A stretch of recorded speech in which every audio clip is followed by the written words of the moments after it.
Dear learners, গত 1 ঘন্টা ধরে প্রচণ্ড বৃষ্টি হচ্ছিল, আর আমি এই বৃষ্টির মধ্যে দেখেন কি করতেছি, সাইক্লিং করতেছিলাম।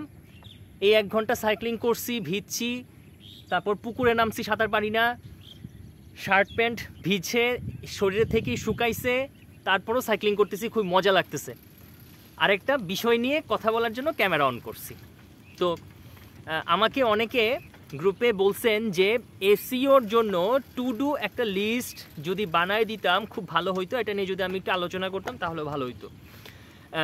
এসইও করার জন্য ফার্স্ট অফ অল আপনাকে একটু মাথায় রাখতে হবে যে এসইওটা আপনি করবেন হচ্ছে 3-4টা ডিফারেন্ট স্টেপে। প্রথমে আপনি অন পেজ করবেন, অন পেজ করার পাশাপাশি একটু অফ পেজ করবেন, দেন হচ্ছে আপনি একটু টেকনিক্যাল কাজ করবেন, লাস্টে হচ্ছে ট্র্যাকিং অ্যান্ড অ্যানালাইসিস করবেন। আমি একটু শর্ট করে বলে যাই, খুবই কঠিন। সাইক্লিং করতেছি, ক্যামেরা অন করে রাখছি, আবার ইয়ে করতেছি, কথা বলতেছি, একসাথে সব দিকে কনসেন্ট্রেট করাটা একটু টাফ হয়ে যাচ্ছে। আচ্ছা, আপনাকে ফার্স্ট অফ অল যে অন পেজ করতে হবে, অন পেজের মধ্যে প্রথমে যেটা আসে সেটা হচ্ছে আপনাকে নিশ রিসার্চ করতে হবে, দেন হচ্ছে আপনাকে ওই কিওয়ার্ডটা রিসার্চ করতে হবে, দেন আপনাকে কম্পিটিটর অ্যানালাইসিস করতে হবে। কম্পিটিটর অ্যানালাইসিসের পরে যদি আপনার প্রোডাক্ট বেসড কোনো সার্ভিস হয়ে থাকে বা ওয়েবসাইট হয়ে থাকে, প্রোডাক্টটা একটু অ্যানালাইসিস করলে ভালো হয়। দেন আপনার টাইটেল অপটিমাইজ করতে হবে, তারপর আপনাকে এসইও ফ্রেন্ডলি কন্টেন্ট লিখতে হবে, এবং এসইও ফ্রেন্ডলি কন্টেন্ট লেখার জন্য যে ধরনের ফ্রি এআই টুলের ইউজ আপনি করতে পারেন, এই ধরনের এপিসোডও আমি করছি, আপনারা চাইলে এটা দেখতে পারেন, আমি কমেন্টে দিয়ে রাখবো না। দেন হচ্ছে আপনার স্ট্রাকচার ডাটা, যেটাকে স্কিমা মার্কআপ বলা হয়, যদিও এটা একটা technical SEO on page factor, but তারপর এটা আপনি অন পেজে ধরতে পারেন। জেসন এলডি ইমপ্লিমেন্ট করতে হবে, তারপর হচ্ছে আপনার রিচ রেজাল্টের জন্য এই কাজটা করতে হবে আর কি। দেন হচ্ছে আপনার ডেফিনেটলি robots.txt কথাটা মাথায় রাখতে হবে, এটা ইনেবল থাকতে হবে যেন বট ক্রলার এসে ক্রল করতে পারে আপনার সাইটটা, দূর থেকে ভিউটা সুন্দর লাগে না। আচ্ছা, তারপর হচ্ছে আপনাকে XML সাইট ম্যাপটা এনেবল রাখতে হবে। মোটামুটি অন পেজের এই কয়টা কাজই আছে। তারপর আসি আমরা অফ পেজে। অফ পেজের ক্ষেত্রে ফার্স্টেই একটা জিনিস মাথায় রাখবেন, সেটা হচ্ছে হলো কখনোই যেই পেজটা আপনি টার্গেট করছেন র্যাঙ্ক করবেন, সেই পেজটাকে ব্যাকলিঙ্ক করবেন না।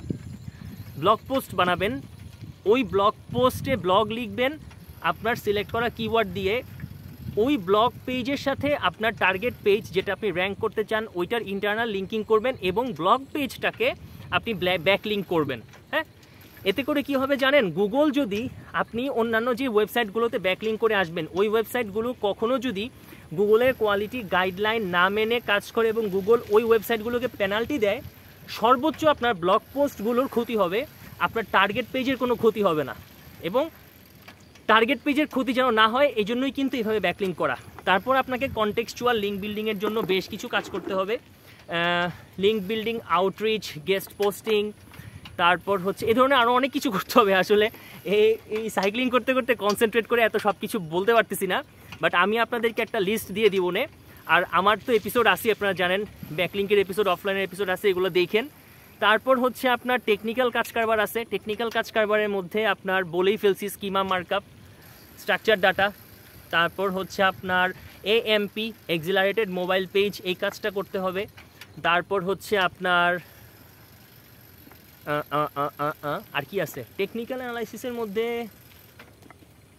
টেকনিক্যালের মধ্যে আরেকটা জিনিস আছে। ও আচ্ছা, আপনার ওয়েবসাইটটা মোবাইল ফ্রেন্ডলি করে বানাইতে হবে। হ্যাঁ, এই মোবাইল ফ্রেন্ডলিনেস চেক করার জন্য কিন্তু গুগলের একটা স্পেশাল টুল, ফ্রি টুল আছে। ও ফ্রি টুলের সাহায্যে আপনি কাজটা করতে পারবেন।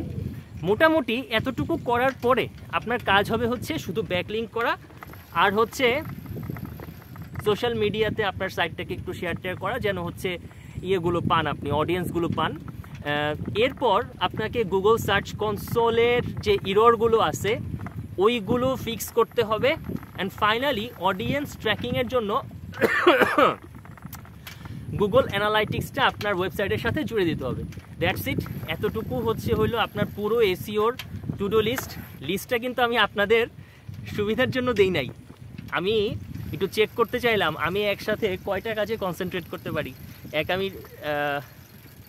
সাইক্লিং করতেছি, 2 আমি লেকচার দিতেছি, 3 আমি কথা বলতেছি। ভালো, ক্যামেরাটা একটু বন্ধ করে নিই।